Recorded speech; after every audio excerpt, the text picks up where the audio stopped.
ये क्या तरीका है आपके आने का? माता जी यही तरीका आने का। 2 महीने से मेरा किराया नहीं दिया तुमने, कब दोगी? मगर मेरा बेटा तो हर महीने रेंट भरता है, आपको जरूर कोई गलतफहमी हुई है। मेरे को कोई गलत फहमी नहीं हुई है, समझे? कोई रेंट वेंट नहीं आया मेरे पास। ये रेंट ना भरने के लिए ना तुम माँ बेटे के ड्रामे चल रहा है खाम खा के। मैं अपने बेटे को फोन करती हूँ। हेलो बेटा, लैंडलॉर्ड बोल रहे हैं तुमने घर का रेंट जमा नहीं किया। हाँ, अब और नहीं झेल सकता मैं आपके खर्चे। मेरी अपनी भी फैमिली है।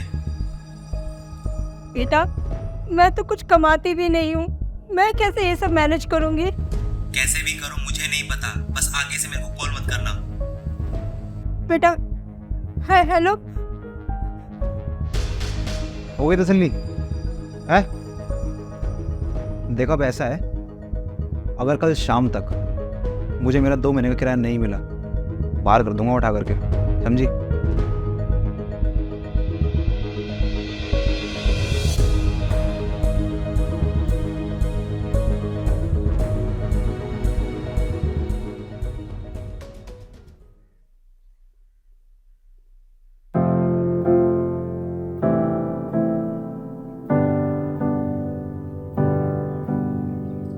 क्या हुआ बेटा, तुम रो क्यों रही हो?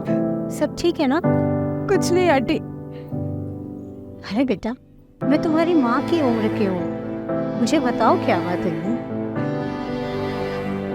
सब लड़के एक से होते हैं, धोखेबाज। कभी किसी से प्यार नहीं करना चाहिए। कोई बात नहीं बेटा, किसी के छोड़ देने से जिंदगी खत्म नहीं हो जाती।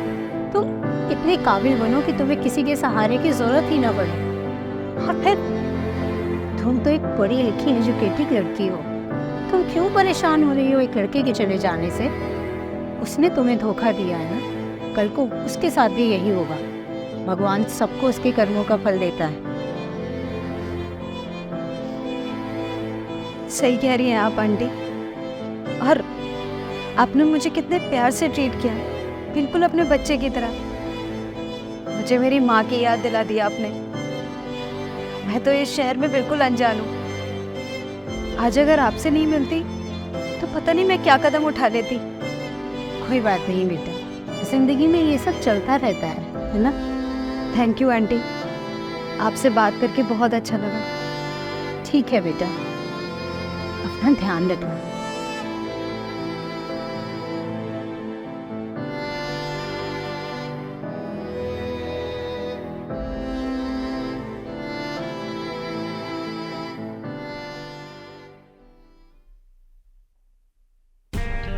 अब नहीं खुलेगा दरवाजा, लॉक कर दिया मैंने। क्यों? क्योंकि तुमने मेरा किराया नहीं भरा था, इसलिए। मगर तुमने तो मुझे कल तक का टाइम दिया था ना? हाँ दिया था, पर मेरे को ये बात समझ में आ गई कि तुम्हारे बेटे ने तो तुम्हारा साथ छोड़ दिया है, काम धंधा तुम कुछ करते नहीं हो, तो मेरा किराया कहाँ से भरोगी है? अब देखना, तुम्हारा जो सामान पड़ा है ना, इसको बेच करके अपना पैसा वसूल करूंगा मैं। पर बेटा मेरे साथ ऐसा मत करो, मैं कहाँ जाऊंगी? मेरा सारा सामान भी अंदर है, मैं क्या पहनूंगी, क्या खाऊं? मेरे को इससे मतलब थोड़ी है। थोड़ी दया करो बेटा, मैं सड़क पर आ जाऊंगी। अब अगर मैं तुम्हारे ऊपर दया करूंगा तो अपने बच्चे को क्या खिलाऊंगा मैं, है? बस कुछ दिन रुक जाओ बेटा, मैं करती हूँ कुछ ना कुछ इंतजाम। अरे ये घर है, धर्मशाला नहीं चला रहा मैं यहाँ पे, चलो जाओ। क्या हुआ आंटी? बेटा तुम? हाँ, मैं यहाँ ऊपर शिफ्ट हुई हूँ। Any problem? जी हाँ, आपकी आंटी जी ने किराया नहीं दिया है 2 महीने से मेरा, तो बस वही ले रहा था। कितना रेंट है? मैं पे कर दूंगी।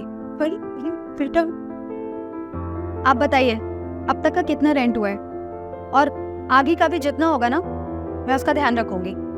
ठीक है भाई, पर एक बात ध्यान रखना, अगर मेरा किराया टाइम पे नहीं आया ना तो दोनों को बाहर निकाल दूंगा। पकड़ो चाबी। अरे पकड़ो।